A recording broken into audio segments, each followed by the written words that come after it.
care what you're looking for. So yeah, no, last night was my last class and I'm like, Okay, we are live on. Not gonna make it YouTube, just so through. Everybody knows. oh, Is this my good side? And Rachel Roberts is in the room. Awesome. And then I'm Thank gonna start you. recording us, so I'm guessing you guys will watch. Good, it later. microphone. Yes, please. All right, I'm out. Send me a link when you. thank you. The emergency network. Miss Roberts with a nice little piece and everything. She was something decent, but she was the first. All right, are we ready to go? Yeah, we're good. All right. All right, well, welcome to the BFT office for our negotiations about the memorandum of agreement concerning COVID-19. It is set to expire December 31st. So we wanted to revisit that, make some few changes and continue keeping our teachers and staff safe this year. So welcome. Thank you for the invite. All right. All right, so you ready to get down to business? Okay. So leave provisions. The big thing is the Families First Coronavirus Response Act expires on December 31st. That's why we've made the MOA also expire on December 31st. There is talk that it might be renewed or something similar might happen or something different, but that's Washington, D.C. That's a mess right now. So we're hoping that within the next couple of weeks, we hear some more information about that and can make some, either continue that or make some changes that go along with the law.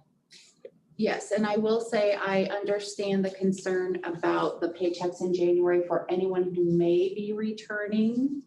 And am looking at some options to be able, if someone has been on leave for the first semester, returns and has no accrued days in their bank, to perhaps post or do payroll mods to not reduce their paychecks the first couple of paychecks in January. I know that's a concern of people's. Mhm. I'm working on being able to do that. I haven't finalized anything with payroll yet, but I do know it's a concern and we'll come back to you with some. So just to clarify, what you're saying is that anything that we do can be retroactive and can be corrected if somebody uses their personal time, let's say. Yes, always. That's always possible. Yes. So hopefully we'll get some good news about that and some movement. All right, so one thing we did was we know a lot more about what's going on than we did back in August. So we kind of moved some stuff around and renamed some stuff. So one thing is there's a new letter G under leave provision. And what we did was we moved distance learning while teacher is under quarantine, which was already in there. Where was it? That was in, that was in It was on. remote instruction. Yeah. And so we've just moved that over there because we felt like that was a more appropriate place for it to be. And then just added in something about the new emergency order. Okay. Okay. All right. So going on to safe environment, number 2, I have H highlighted. Is everybody with me? All the pages there. I had a little copier malfunction this morning. I wondered what RF was. What? I wondered what RF was. Then I saw the draft on your. Oh, okay. See, ours only came with RF. Oh, And I thought under leave provision, I thought, I wonder what RF means. what? How did that? Oh, Okay. it's just a copier. Mine's the same way. Okay. Oh, that's good. All right, so on H, I've just highlighted that because there are some cleaning protocols, but I think the posted on the website, but I think they've been changed. So recently, I know Vanessa asked, and I also asked because our teachers are asking us about the cleaning protocols, which have, we believe, changed slightly. So we're just asking that you update those and make sure they're posted. Okay. Okay. For we had protocols to anonymously report potentially dangerous conditions will be established by the district prior to the start of the year. We've just put the website address in there. Potentially dangerous working conditions may be reported anonymously at the address for the reporting form. Okay. Moving on to L, that language, something got bungled last round and it did not make very good sense. So what we've done for L is there was a sentence in there that said any member of the bargaining unit who does not feel comfortable attending a meeting where face coverings are not worn will attend the meeting virtually. So we've crossed that out and we put in there, if they desire, members of the bargaining unit may attend meetings virtually. But to be clear, it's not if they desire, they can attend They desire. any meeting virtually. It's if 6 feet of social distancing cannot be attained, they can attend virtually. Well, what we're asking is any meeting that they can attend virtually. Well, that's not what this says. This says administrators will make every effort to schedule face-to-face staff meetings or professional development spaces or development in spaces that provide 6 feet social distancing. In meetings where this is not possible, attendees are required to wear face coverings. If they desire, members of the, so you're saying any meeting? Mm-hmm. Yes.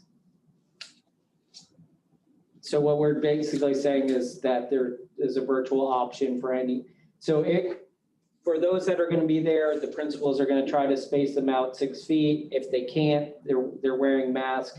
But what we're asking is that there's still a virtual link for anybody who wants to attend virtually.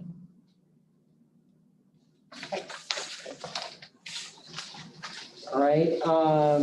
We didn't change anything to evaluation. We've changed 4 from remote instruction to district-wide closure, although we are highly doubtful the whole district will be closed down based on what Governor DeSantis has said.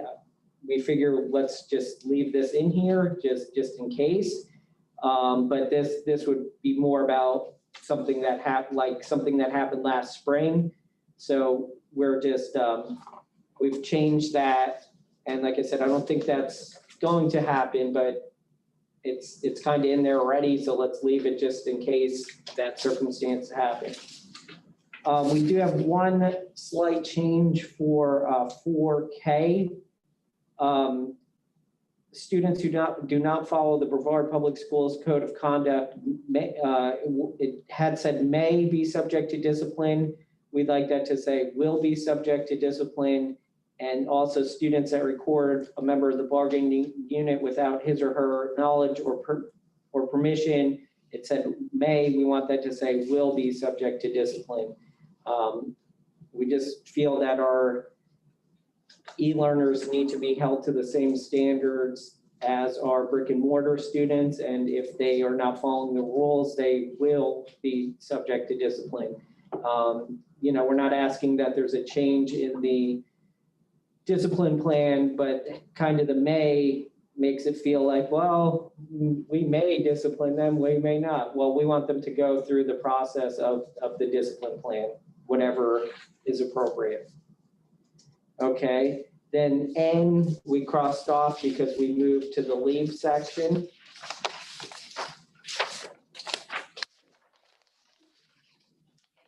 Okay, and then O we crossed off because it was about protocols being developed when a school is forced to close, just a individual school closure. We touch on that in another section 6.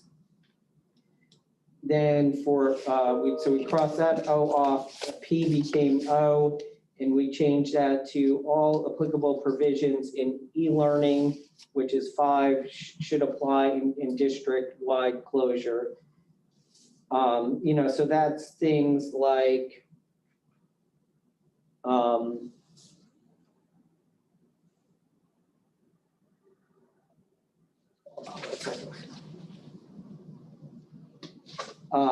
so not the preference part, but knowing in advance when the cameras are in there, the HIPAA and FERPA, the recording that's in both of them. Okay. So just anything that applies to e-learning and district, I'm not saying that right. All applicable provisions in e-learning should apply in district-wide closure. Okay, so then e-learning, the one change we've made is in G, and this is a big one to us. We've heard from members, we've heard from administrators that these students are just, especially at the secondary level, flip-flopping back and forth between e-learning and brick and mortar. So sometimes it seems like depending on which block it is, you know, it's not even just daily. It's I'm hearing stories of a kid will come second block because he likes that teacher, but third block he's e-learning so he can turn off the screen and not listen to the teacher. So it's really putting a lot of pressure on our teachers, administrators, and it's also, of course, not best for the students to be flip-flopping like that as well. So according to the new emergency order, they say, you know, we can't be unrealistic in the time we give parents to switch, but they say within a week, I'll read the exact wording. Let me just read it exactly so I can say. Restricting when changes can be made to a certain time of the semester or requiring more than a week's notice prior to changing a student's learning modality are presumptively unreasonable. So we feel this falls within the reopening order and would give a lot of relief to our teachers and administrators. So we've written, students shall not be allowed to switch learning modalities without 1 week's notice given to a member of the bargaining unit as described in DOE Order 2020 EO07, Section 2, Paragraph H, unless this student is on a sanctioned quarantine. We're not talking about, you know, Bert's got to send home 20 kids for quarantine. Those kids, of course, should be allowed to switch to e-learning, but we're talking about, we don't even know why these kids are, you know, they're, from what I hear, just choosing to be e-learners one day and come in the next day and so on. And then, of course, we don't want members of the bargaining unit disciplined for denying students entry when the teacher has not been given appropriate notice. Okay. And moving along, unless you have questions. Okay. Number 6, we've added in distance learning in event of a school closure. So we've added in here, all members of the bargaining unit can choose to work from home if they desire. Our feeling with that is the school is closed for a reason. There's some level of spread at this school. I know when O'Galley closed, a lot of those teachers were awaiting test results. We just feel like if they feel more comfortable working at home, it's the best way to mitigate the spread. So let them work from home if they can. And then also we have all applicable provisions of e-learning and district-wide closure shall apply in that case as well. So our 6 make updates and absences become 7. And we just have one slight change here. We want to give teachers another opportunity to volunteer to sign up to sub. So I thought during the first 2 weeks of the 3rd quarter might be the appropriate time to do that. I know there are teachers taking advantage of that, and it's helping to a degree with this sub issue. It's certainly not hurting. And then we had 7 become 8, the calendar, we didn't have any changes there. Our 8, we've crossed off about the retirement incentive. And it said that this will expire at the end of the school year. And I didn't put an exact date on there because I figure let's hope it ends when it's posted. So before we break, I'll Yeah. tell you a couple that we have. So I'm gonna hold the leave provisions one. I kind of have an issue with you moving G up here. Because the leave, only because the leave provision piece of it that's tied to FFCRA, we're not discussing and we're not extending, and then you've added something in here that, you just see what I'm saying? So one of our thoughts was to take all of the virtual learning opportunities and put them all in its own chapter.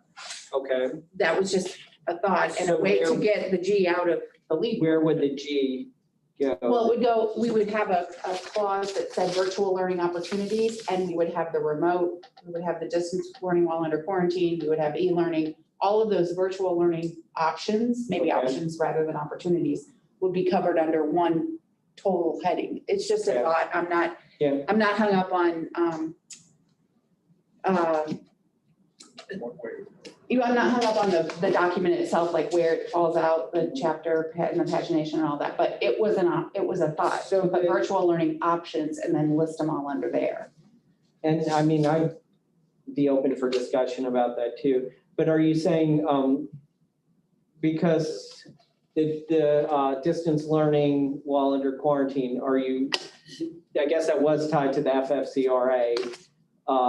Are you suggesting you're not going to offer that without Wait, that? distance learning under quarantine was tied to FFCRA? Kind of, sort of. How is that?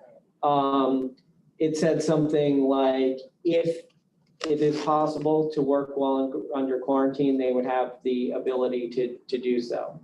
But they're not losing any days under FFCRA. If you're Right. working, you're not on leave. You're Right, working. Right, And people are still going to be quarantined based on CDC recommendations, so it's not a leave. If you're working. Yeah. You're either quarantined and you're not working because you don't have the capacity to work because you're taking care of whoever is quarantined with you, or you're not taking any leave time because you're working. right. So it wouldn't be under leave. I'm not Okay. married to that being there. Okay. If you don't. Specifically, we are looking to strike 2M. Q. That's the early release for teachers. And really, in all honesty, the only teachers that it helped are elementary teachers. So of our 8,000 member staff for Brevard Public Schools, 2,000 of them are able to work a reduced day, no one else is.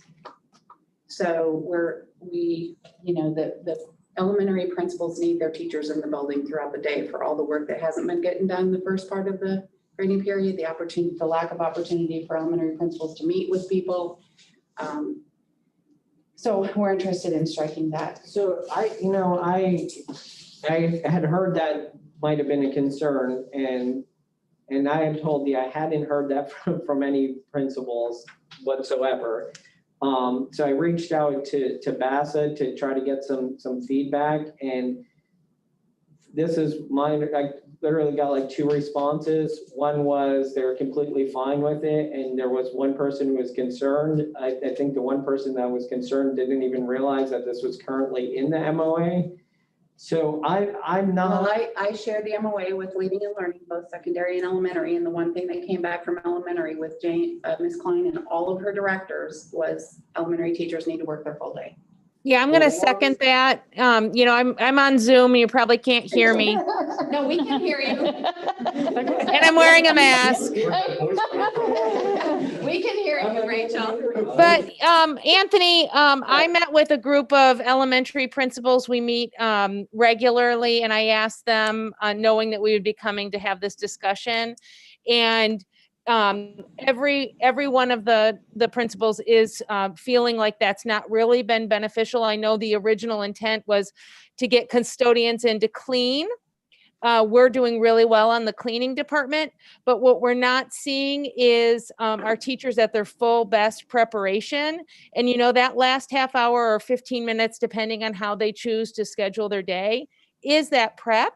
And this is the time of year, especially given the global pandemic and all of the additional sort of considerations for distancing and classroom setup, that they really need to do that. The other thing that sort of happens is that they're not available for those meetings that happen with parents.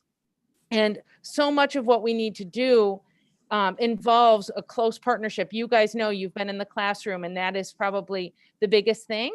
And so it really is, I didn't get anything from BASA, so I'm going to get with Gary Schifrin on that because I'm a member of BASA, and he didn't email that out to us, but I'm telling you, I've met with multiple elementary principals, and we all believe everybody is working physically in the building on their contractual time. Our IAs are, our 1010 people are, and I think it's very important that we have a united front between BASA, BFT, and 1010, in that we all are essential workers and we all are essentially filling our contractual hours. No, I'll add one thing too on the safety Thank side you, of Rachel. it.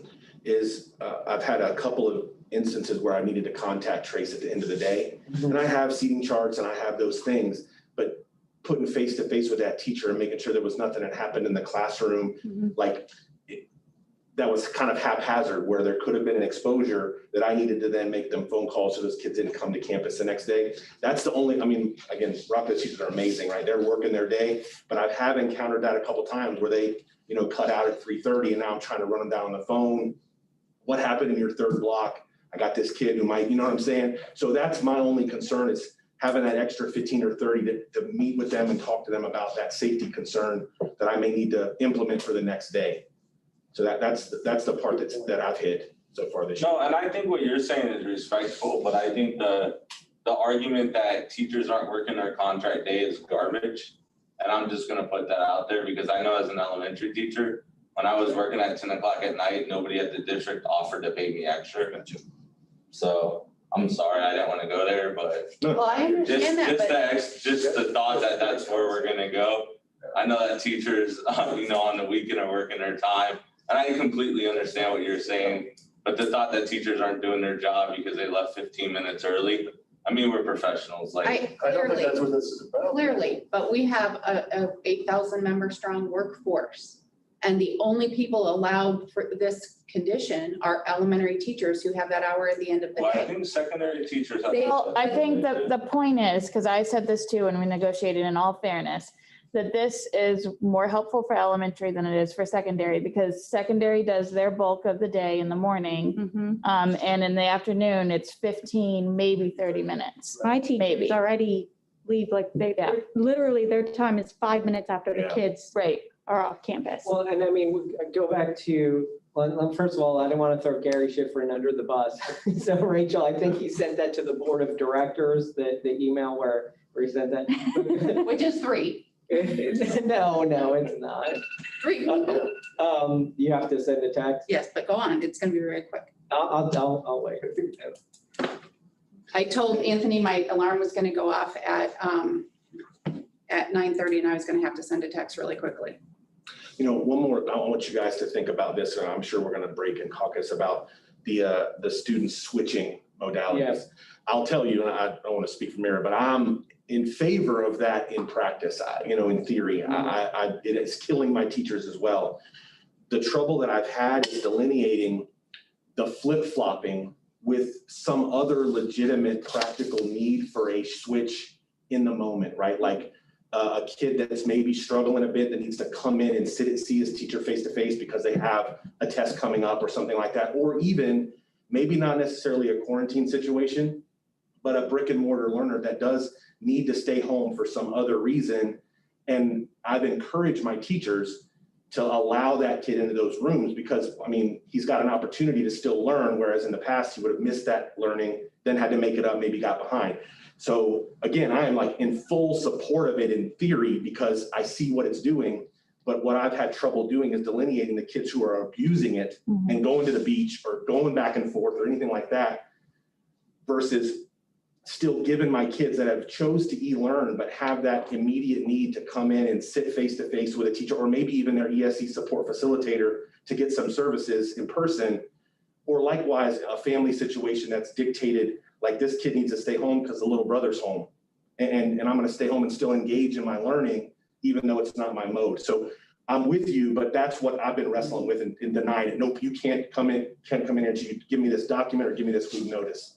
So that's what I've been wrestling with on my end. Well, Bert, maybe there's some language you could come back with that might help us get to a logical place. Okay.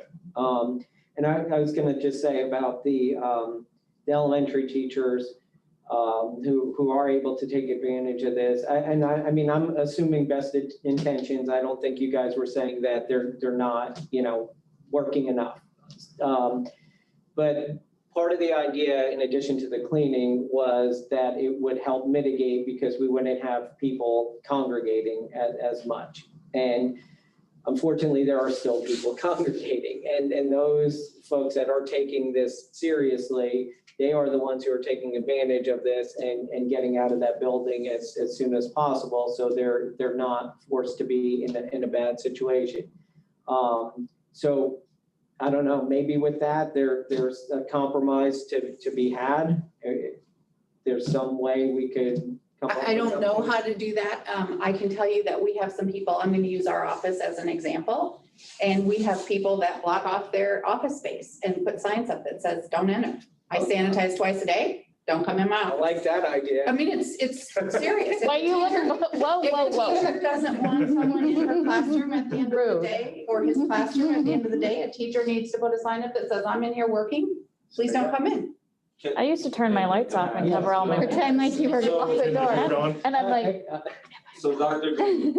We've had previous conversations where you brought up, like, there was some issues among elementary principals and leader learning, that this was an issue. So I was talking to one of my friends that was a teacher of the year, really value her opinion. She is an elementary teacher, an amazing teacher.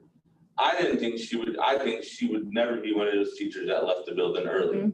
And what she told me is this year, I need that. You gotta remember, we took, and I get it, and I think all your staff need this. I think your people at ESF need this. I think your custodial staff need this. And I bet you these two principals right here might be letting some of their staff sneak out the door early sometimes and just not saying it because they're good leaders. But we gotta remember, we took away all the extra days off. We took away all the planning days. We did everything to shift the schedule around. So now nobody has any extra days off throughout the year. And this is a way to give stress and relief to some of our people. But we So maybe also, it's not the cleaning, and I understand that. So maybe there's a middle ground. we also or maybe allow there's them some to carry compromise. over an unlimited amount of comp time. And they can use unlimited amounts of comp time without not using during the student day. So they can always use comp time. But I'm assuming there's not a lot of ways to earn comp time this year either, because we're not having after school activities. We're Right, not but they having carried clubs over Unless it's I all understand the that they had. carryover, but you're not earning. I mean, right now, from my Oh, understanding. Kyle, Football games are not clubs. The boy. actually, Kyle, it's Roberts here. There's a lot of logistics that teachers support with above and beyond, especially at the elementary level in terms of helping getting e-learning materials out to families. We've had to be very creative. And so there are opportunities for comp time. We're still held to our parent night events, even though they're virtual. We've given flexibility. So if you think about a Title I family night, teachers can actually be part of that, but doing it on Zoom at home, right? We're not requiring them after school, but still giving them comp time. So I think that there is a lot sort of happening out there. Definitely not the same level because you're not running dances, you're not, doing some of those things that you typically have done. But there is some comp time But accrual. basically what you guys are saying is let the teachers leave early anyways, but charge them comp time. No, what we're saying, what I'm saying, and maybe I'm, Any teacher But they, needs comp time. I mean, That's We right. don't have nobody has days off right now because we shifted the whole. But no schedule. one has days off. Elementary, secondary But support, that no doesn't mean one. that's a great way to run your organization. I understand that. But our recommendation to this is to strike M2M. Let me ask another question, and Rachel, if you want to jump in, and Bert kind of alluded to it, and something, I think Jonathan had a conversation with an elementary principal. Is part of the issue, would it help if they were signing out? So you know where they are? Not me. I mean, not the feedback that I have received from Digitally. Reading and learning. Digitally, because it is It's not 2020. about signing We're out. still using paper It's logs. about- It's Some of about- the it's teachers about don't their want to do it availability digitally. That's just dumb. To all of We the have both. activities We have that need both. to happen. The majority of ours still normal- walk all the way up. In a normal school year. Yeah, it's the things that Dr. Green is talking about, the things that are sort of essential, and I can only speak from the elementary perspective, but we've got middle and high school here, looks a little different. It's all of those things that sort of happen in the time between when students leave and teachers typically leave, that aren't necessarily supporting the smooth operations. Can be contact tracing. It can be, something happened on e-learning. You have a parent calling, the administrators then wanting to connect the parent with the teacher. The teacher's not in her classroom or his classroom. So it's a lot of things. And when you add up the time, I don't think the number of minutes elementary wise, it's that I hear what Kyle's saying. It's like a gesture around understanding the mental health needs. And we certainly are. I want you guys to know that the principals understand the mental health needs of our teachers right now. This is a global pandemic and we do understand that. But it's the normal functioning operations that, at least on the elementary level, have been hindered by this, by leaving right when. Here's another I'm a little example. confused though, because the language does say this, they can leave early when there are no other obligations such as a team meeting, That's an true. IEP meeting, or a parent conference. But That we would be have, covered under about half. But of what Rachel leaving and just learning and said- saying. what Rachel just said is parents call at the end of the day because something happened during the day. And you know I what need to happens talk to sometimes, so-and-so. Dr. Green? I don't always get on, and I will be honest, I don't always get on the phone with that parent I when they understand call that. 5 minutes before I'm walking out the door. So let me use another example, and this kind of goes to your addition that you added to this document related to when schools are quarantined. We've had discussions about when schools are closed to students and about the teachers not reporting. And the one thing that we have heard is people are losing the sub situation in our schools is Brutal. brutal. District-wide. We've tried incentives, and incentives aren't even making a difference. You know, we have a additional pay in some of our schools, and that's not making a difference. Principals can't even conference with their students or with their teachers, pre-conference, post-conference, talking about instruction, talking about day-to-day things. One of the things that we've said when the students are not at school, but the teachers are, oh my goodness, a principal can actually have a conversation with a teacher because she's not covering a class or he's not covering a class. They're actually available on a planning period to have a conversation, or before school or after school. So those things are not happening in the elementary world as a whole. There's no opportunity for interaction because it's not a set meeting. It's not a set parent meeting or IEP meeting or things like that. But that's not a BFT problem, that's a BPS problem. It's a teachers leaving early problem, and we're not going to agree to that, to extend it. All right, so let me bring it back to this, all right? So we have to have an attempt to mitigate. We have to. So, one thing we suggested to clear up was the virtual meeting, right? So that's one strategy, virtual meetings. If you, it lessens the amount of people in the room, it gives those high-risk folks, those people who are really concerned, the opportunity to stay in their classroom and do the meeting from there. That's one thing. This is another. the leaving at the end of the day. And then another thing we have in there is if the school is closed, that they can have the choice to work virtually. So perhaps you can't agree to all of them, but I think we need to agree to some of So them. let me just say, I'm gonna give you an example, and I know that, I can't remember who knows this example, but it was an issue earlier in the year. We have a principal at a middle school who is doing double work for all her meetings, separating the faculty into two, putting them in a space where, in a space that could fit 50, they're putting 15 people in there. Are you telling me that I'm going to agree to a teacher attending that type of a meeting virtually? So Dr. Green, I just want to step in because this is one of the ones, and I know the situation because I think we all talked about it. I have had the opportunity to visit, I think, I didn't go to all of them, but I think we've been in about 35 schools so far already this school year. One of the things I've noticed is there are some schools where the faculty is very good about wearing masks, whether they are 6 feet apart, 2 feet apart, 10 feet apart.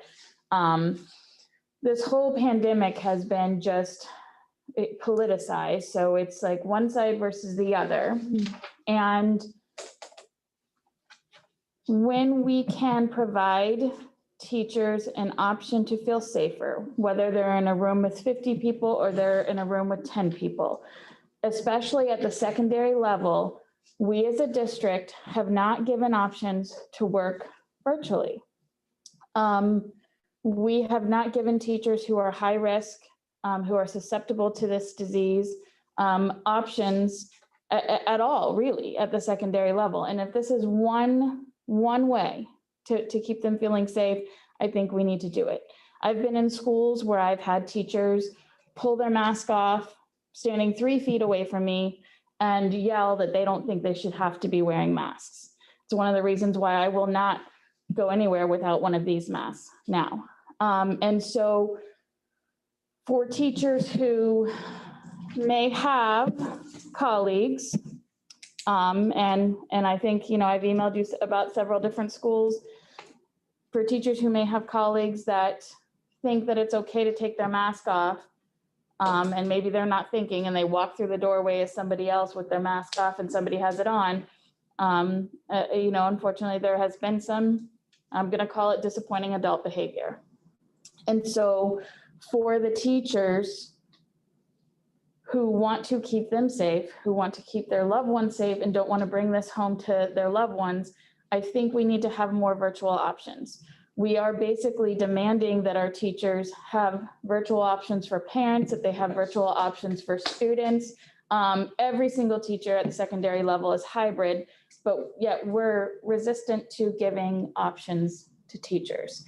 And I can't in good conscience, given what happened last week, not say we have to work together to do better for our teachers, because we are in the buildings, we are considered essential workers, but we've got to give more options to teachers. And if clicking on a virtual link, and we're not saying these teachers shouldn't be involved in the meetings. I hate Zoom trainings just as much as everybody else. I do like to be in person. However,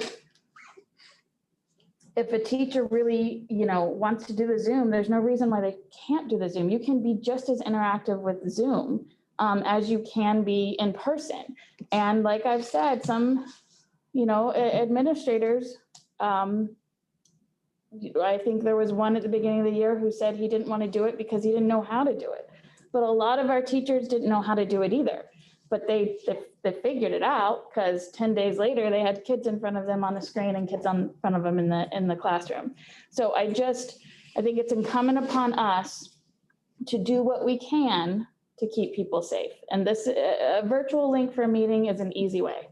And I'm not saying stop having in-person meetings, but given some of the schools I've been in, there wouldn't be a chance, and that I would attend an in-person meeting at some schools.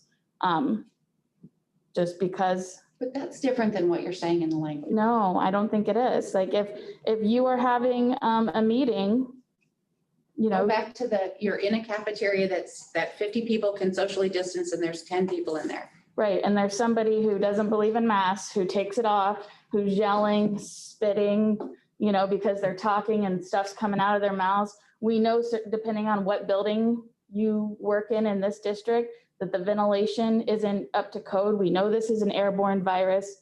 And we know that there are people who think it is not real. And so for the people who know it's real, and the people who don't want to die and don't want to bring it home to family members who could die, we should have the option for them, just like students have the option to attend virtually, just like parents have the option to attend a parent conference virtually, to let the teacher attend the meeting virtually. Obviously, completing all the activities that they need to do or the responsibilities of that faculty meeting or that professional development, being an engaged learner, because obviously, I don't know that all students are being engaged learners as e-learners right now, but obviously adults, we would expect that. But I do think that that's something that we can do together, something very easy and doesn't cost money to give teachers peace of mind. So let me ask you this on a totally different subject. As I said, when we were doing this the very first time, when you wanted to add the mask mandate into the MOA, and I said that is not in my purview. That is the board's purview. There are a couple things in here that are not in my purview. I don't have the authority to approve or to agree to no teachers reporting when the school is closed. I don't have the authority to agree to the e-learning option. I can tell you, hang on, I can tell you that there has been a lot of discussion with the superintendent and the cabinet about the options for virtual learning for students, and that is not in this body's purview to agree to limit the back and forth of any student. That's not our role. I don't have the authority to approve that. This team doesn't have the authority. We can talk about it. We can make a recommendation to the people that do have the authority, but I don't have the authorities. So the question is, I guess the ramification of that is, this isn't going to be resolved today if those two things are in here. How do you want to proceed in terms of timing? I need to say this, though. I've talked to numerous board members, right? So this is the issue. You're saying it's the school board's decision. The school board is saying, no. No. That I said superintendent and cabinet. I said very similar to the mask mandate, which was not in my purview, which ended up being a board directive. But what I'm saying is that our elected officials, I would say at least 3 of them, I would know for sure, probably 4 of them would not be opposed to teachers working from home if the school is closed, and they would not be opposed to a virtual link. That may be, but it's not in this team's purview to. But you are representatives of the school board. I understand it has to be in your purview to. Back to timing. To deal with this. How would you like to proceed? We'll discuss it with the board. I mean. Okay, well then, I guess we'll end this meeting and my team will work together. What about the other changes? Well, Let's make some progress here. So wait, why is the virtual link off the table? I didn't say the Oh, virtual okay. link was off the table. I thought I heard, No, I apologize, No, because I think that's something we no, I can't, didn't say the virtual link was off the table. I can't. I said there's the stuff we back can and agree forth on. of the students. Well, That's what I said. it is within, we have the executive order here. We're not asking for anything outside the executive order. It is not specifically addressed in the district's reopening plan. So I don't see why it would not be something that we can't decide right here and now. And So let me caucus with my team about some things. yeah, And we'll see what we can, yeah. we'll see what we. I just, what responses we have. I mean. But I can tell you we won't be done today. From your perspective, who is making these decisions? Because The superintendent makes all decisions for the district. The board makes policy. okay, This is not policy. This is protocol that's happening in our district. okay. The superintendent, the board doesn't do day-to-day operations. The superintendent handles day-to-day operations. Based on the direction of the board. The board establishes policy. Not this board, I guess.